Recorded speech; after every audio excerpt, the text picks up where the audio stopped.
వెంటనే ఆరాధన చేయాలి. ఫస్ట్ ఆరాధన చేయాలి. ఐశ్వర్యమును గొప్పతనమును ఇస్తారు. అర్థమైందండి? మనం ఐశ్వర్యవంతులుగా ఉండాలి. మన దేవుడు ఐశ్వర్యవంతుడు, మన దేవుడు ధనవంతుడు, మన దేవుడు గొప్పవాడు. గొప్పవాడు పిల్లలు గొప్పవాడుగా ఉండాలి, పేదవారికి ఉండాలమ్మా. గొప్పవారు ఉండాలంటే ఏం చెప్తున్నారు? ఇప్పుడు 3 గంటలకు లేచి మార్చుకొని జీవితం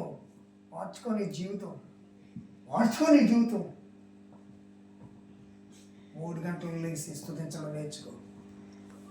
3 to 4 స్తుతి ఆరాధన, 4 to 5 ప్రార్థన, 5 to 6 నీ కుటుంబం కోసం ఉంది ఈ ప్రార్థన.